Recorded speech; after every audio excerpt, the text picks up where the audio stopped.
하나님 말씀 사도행전 6장 1절에서 7절의 말씀입니다. 사도행전 6장 1절에서 7절의 말씀 우리 한 목소리로 같이 읽겠습니다. 시작. 그때에 제자가 더 많아졌는데 헬라파 유대인들이 자기의 과부들이 매일의 구제에 빠짐으로 히브리파 사람을 원망하니 12사도가 모든 제자를 불러 이르되 우리가 하나님의 말씀을 제쳐놓고 접대를 일삼는 것이 마땅하지 아니하니 형제들아 너희 가운데서 성령과 지혜가 충만하여 칭찬받는 사람 7을 택하라. 우리가 이 일을 그들에게 맡기고 우리는 오로지 기도하는 일과 말씀 사역에 힘쓰리라 하니 온 무리가 이 말을 기뻐하여 믿음과 성령이 충만한 사람 스데반과 또 빌립과 프로고로와 니가노로와 디몬과 바메나와 유대교에 입교했던 안디옥 사람 니골라를 택하여 사도들 앞에 세우니 사도들이 기도하고 그들에게 안수하니라. 하나님의 말씀이 점점 왕성하여 예루살렘에 있는 제자의 수가 더 심히 많아지고 허다한 제사장의 무리도 이 도에 복종하니라. 아멘. 오늘 말씀의 제목은 문제의 핵심을 해결하라 라는 제목으로 말씀을 나눕니다. 예루살렘 초대교회의 가장 큰 특징이라고 한다면 복음 전파와 구제 사역에 있습니다. 예루살렘 초대교회 성도들은 자기의 재산을 팔아서 교회에 헌납하게 되었고 그로 인하여서 이제 어려운 이들, 궁핍한 이들을 돕는 그런 신앙의 공동체를 이뤄나갔죠. 그런데 그러면서도 사도들을 중심으로 해서 복음 전파에 매진했던 겁니다. 그래서 이제 예루살렘 초대교회는 불신 유대인들로부터 칭찬을 들을 만큼 은혜와 사랑이 넘치게 되었었죠. 그런데 이러한 예루살렘 교회도 점점 이제 확장되어져 가면서 내부적으로 갈등이 생겨나게 됩니다. 당시 예루살렘 교회 내에서는 구성원이 본토에서 나서 성장해서 본토말을 쓰는 히브리파 성도들이 있었고요.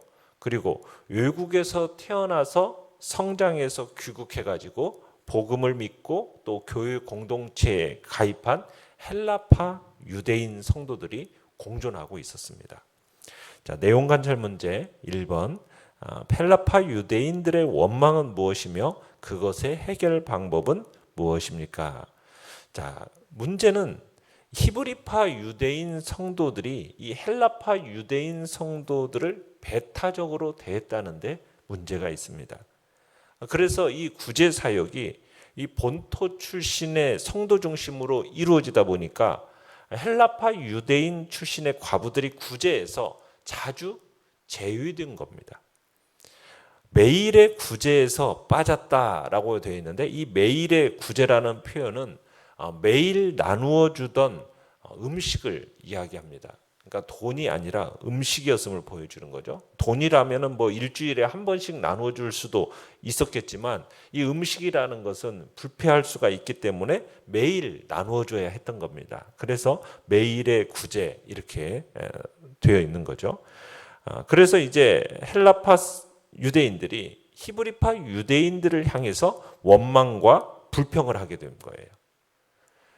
이 이유 중에 하나는 12명의 사도들만으로는 지금 폭발적으로 이렇게 부흥한 이 교회의 행정적인 업무를 감당하기가 어려웠던 거죠. 그만큼 예루살렘 교회는 폭발적으로 부흥했던 것입니다. 사실 당시 사도들은 구제 같은 이 교회의 행정적인 업무에 밀리다 보니까 자신들의 본연의 업무라고 할 수 있는 복음 전파 사명을 제대로 감당할 수 없을 정도로 그런 상태가 되었던 겁니다.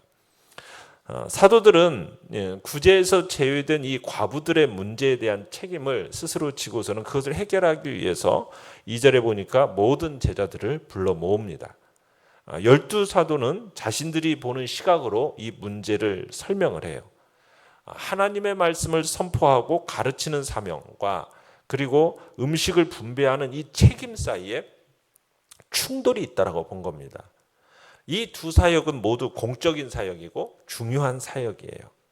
하나는 예수님의 그 삶과 죽음과 부활과 영광의 증인이 되라는 그 12사도에게 주신 사명인 것이고, 다른 하나는 매일의 구제를 통해서 궁핍한 신자의 필요를 살펴야 하는 사명입니다. 그런데 사도들이 결론을 내렸어요. 2절에 뭐라고 결론을 내렸냐면, 우리가 하나님의 말씀을 제쳐놓고 접대를 일삼는 것이 마땅하지 아니하다, 이런 결론을 내렸습니다. 그래서 12사도가 3절에는 이렇게 이제 얘기를 하는 거죠. 가난한 신자들에게 음식 나누어 주는 이 일을 잘 감당할 7명을 선택해 달라, 이렇게 이제 신자들에게 부탁을 하게 된 겁니다. 자, 이 명령으로 인해서 마침내 교회에 집사 직분이 생겨나게 된 거예요. 집사는 어떤 사람이냐? 2절에서 얘기하는 것처럼 접대를 일삼는 사람이 집사입니다. 자, 일삼다라는 이 일삼는이라고 이렇게 번역된 이 단어는 어떤 의미냐면은 먼지와 바람이 일어날 정도로 분주하게 일하고 봉사하는 것, 이게 일삼다라는 단어의 의미예요. 그러니까 집사라는 이 직분의 의미가, 집사라는 의미는 바로 이렇게 일하는 거예요. 먼지와 바람이 일어날 정도로 분주하게 일하고 봉사하는 그 직분이 집사라는 직분인 거죠. 그러면서 사도들은 집사의 자격 조건을 제시합니다. 그 자격 조건은 3절에 뭡니까? 첫 번째는 성령 충만한 사람을 택하라는 거예요. 성령 충만한 사람. 이 성령 충만한 성도는 늘 하나님과 교제하는 성도예요. 교회의 주인이 되신 성령의 뜻에 순종하는 성도입니다. 그래야 성령 충만한 삶을 유지할 수가 있는 것이거든요. 두 번째로는 지혜가 충만한 성도를 택하라는 거예요. 지혜가 충만한 성도. 이 지혜라는 것은 하나님의 말씀을 잘 알고 그 말씀을 현실에 잘 적용하는 지혜를 이야기하는 겁니다. 그러니까 하나님의 사랑과 진리를 잘 이해하고, 그래서 그 진리 안에 있는 풍성한 사랑, 그리고 선과 악을 잘 분별해내는 지혜, 이런 지혜를 지니는 사람을 택하라, 지금 얘기하고 있는 거죠. 그러면서 세 번째, 칭찬 듣는 사람을 택할 것을 명하고 있습니다. 이 칭찬 듣는 사람이라는 것은 믿음과 충성이 검증이 되어서 교회에서 평판이 좋은 성도, 그런 성도를 집사로 택할 것을 자격 조건으로 얘기하고 있는 겁니다. 그러면서 사도들은 이제 자신들이 제안한 대로 이 7명의 조력자를 세워서 이제 음식 분배를 담당하게 하면, 또 자신들의 주된 사명인 이 말씀과 기도하는 일에 더 힘을 쓸 수 있다라고 설명을 하고 있는 겁니다. 그들의 주된 사명이 바로 기도하는 일이요, 말씀 사역이라는 거죠. 구제하는 일을 비롯한 교회의 행정적인 일은 집사 직분을 맡은 성도들에게 분담시키고, 자신들은 오직 하나님의 말씀을 선포하고 가르치는 일과 기도하는 일에 전념하겠다, 지금 이렇게 얘기를 한 겁니다. 자, 5절에 보시면은 12사도의 이 제안에 대해서 예루살렘 교회의 온 무리가 동의했음을 표현하는 기뻐했다라는 이 말을 쓰고 있습니다. 이 말에 기뻐했어요. 그래서 이제 많은 수의 후보자들이 이제 나왔겠죠. 그 가운데서 회중 가운데서 선택되어진 사람은 몇 명입니까? 7사람의 이름이 이제 선택되어져서 밝혀집니다. 이름이. 그러면서 이제 그 속에 스데반, 빌립 등등의 이름들이 나오는 거죠. 그래서 회중의 대표들이 이 7명을 사도들 앞에 세우게 됩니다. 6절에 보시면은, 그러면 사도들이 이제 그들에게 뭐 합니까? 가난한 신자의 필요를 채우는 일을 잘 수행할 수 있도록 주님의 필요한 영적인 통찰력, 실제적인 지혜, 이것을 주시기를 바라면서 기도하고 안수함으로 이제 7명의 안수 집사가 세워지게 되는 거죠. 내용관찰 문제 2번입니다. 원망을 해결하자 어떤 결과가 나타났습니까? 자, 7절에 보시니까 어떤 결과가 나타났습니까? 첫 번째, 하나님의 말씀이 점점 왕성해졌죠. 하나님의 말씀이 점점 왕성해졌다라는 이 표현은 성경의 교훈의 양이 많아지고 깊어졌다라는, 그 질이 깊어졌다라는 것을 가리키는 겁니다. 그러니까 사도들이 말씀 사역에 힘쓰게 되니까 가르침이 넓어지고 깊어진 거예요. 성경의 가르침의 넓이와 깊이가 어떻게 보면 성경교사가 말씀 사역에 힘쓴 것에서 비롯되어진 거죠. 이때 이제 성경 말씀이 교회와 성도들에게 확고하게 자리를 잡게 됩니다. 교회는 말씀이 살아있는 교회가 된 거죠. 그러면서 교회가 어떻게 되었습니까? 부흥하게 됩니다. 예루살렘에 있는 제자의 수가 힘이 많아졌다고 얘기했어요. 말씀이 강해지고 깊어지고 넓어지니까 교회가 부흥하게 된 겁니다. 수적으로 양적으로 교회가 성장하게 된 거죠. 그러자 세 번째는 세상이 항복하게 됩니다. 허다한 제사장의 무리가 이 도에 복종했다. 건실한 일꾼을 교회가 세우니까 그 놀라운 영향력이 발휘가 되면서 이제 세상에서 회개와 개종의 역사를 불러 일으키게 되었다는 얘기입니다. 연구와 묵상 문제 3번입니다.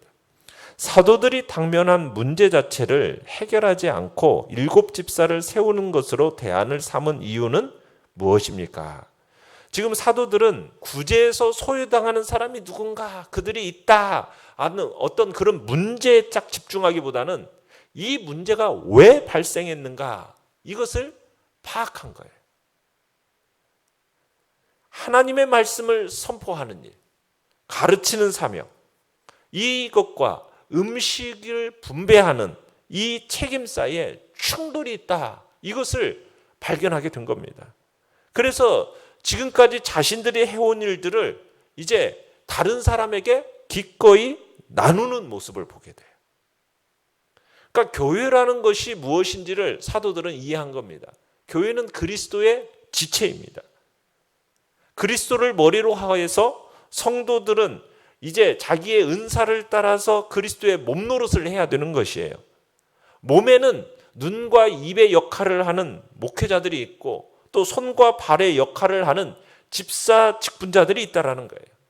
그래서 자칫하면은 지금 큰 교회의 분쟁으로 발전할 수 있었던 이 구제 불공평의 문제를 사도들은 7집사를 세움으로써 지혜롭게 해결할 수 있었던 겁니다. 자신에게 맡겨진 은사에 따라서 그 직분에 따라서 충성할 수 있도록 그렇게 할 때 교회가 부흥하면서 자기 신앙의 발전을 이루게 되는 거죠. 느낀 점 4번입니다. 문제를 해결하는 과정도 은혜가 되는 사도들의 모습에서 무엇을 느낍니까? 참 지혜라는 것은 문제의 핵심을 바라보는 데 있다는 것을 느끼게 돼요. 그러면서 자신의 기득권만을 붙드는 게 아니라 기꺼이 그 기득권이라는 것도 내려놓고 권리를 나눠줄 수 있는 이런 모습을 우리가 보게 되는 거예요. 많은 경우에 지도자가 되면은 마치 지도자가 모든 것을 다 아는 것처럼 말을 하고 모든 것을 다 할 수 있는 것처럼 행동하게 되는 모습들이 나타난다고 해요. 그러나 혼자서 다 할 수 있는 게 아니잖아요. 그죠? 혼자서 모든 것을 할 수 있는 게 아닙니다. 이것저것 잘 할 수, 다 혼자서 이것저것 다 할 수 있는 게 아니에요. 그래서 사람을 세워야 되는 거죠. 그러니까 교회 안에나 내 삶에 있어서 존재하는 문제들을 우리가 하나님의 시각으로 딱 바라보면서 그 핵심을 집어낼 수 있는 지혜, 이게 필요한 겁니다. 그러면서 내가 가지고 있는 그 기득권을 기꺼이 내려놓음으로써 해결을 하려는 그런 우리의 모습이 또한 나타나야 된다는 거죠. 지금 사도들은 자신들이 이것저것 다 할 수 있다. 말씀도 전할 수 있고 그리고 내가 구제도 잘 감당할 수 있는 것처럼 자기가 혼자들 하려고 한 것이 아니라 기꺼이 자기가 할 수 있는 영역이 무엇인지를 하나님이 주신 직분과 은사가 무엇인지를 따라서 그것을 하고 기꺼이 이 기득권을 딱 내려놓고 그것을 사람을 세움으로써 그것을 넘겨주는 그런 복된 은혜를 감당함으로써 참으로 이 예루살렘 교회가 성장하고 부흥하는 역사가 일어났던 것입니다. 오늘도 우리는 주님 앞에서 문제를 해결함에 있어서 문제만 집중하는 것이 아니라 참 지혜를 가지고 지혜롭게 해결하는 복된 자리에 있기를 바랍니다. 결단과 적용 5번입니다. 내게 있는 문제를 믿음의 방법으로 해결하지 못하게 하는 장애물은 무엇입니까? 그 장애물을 제거하기 위해서 내가 실천해야 할 일은 무엇입니까?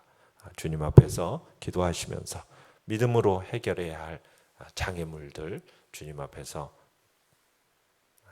해결해야 할 수 있는 복된 지혜를 주시도록 기도하고 기꺼이 내 삶에 내려놓아야 할 것들은 내려놓고 또 주님 앞에서 주신 은사를 따라서 내가 충성스럽게 감당해야 할 영역들을 다시 한번 주님 앞에 헌신하겠다라는 그런 결단이 있기를 바랍니다.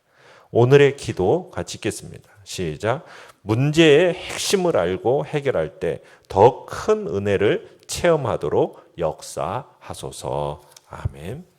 말씀을 생각하면서 기도하시고요. 연약한 우리의 지체들을 위해서 기도해 주시고 또 코로나가 확산세 속에서도 주의 백성들을 지켜보아야 달라고 또 주께서 대면하며 예배드리는 일에 불편함이 없는 복된 자리에 우리를 선하게 이끌어 달라고 주여 우리 세 번 부르시며 나아갑니다.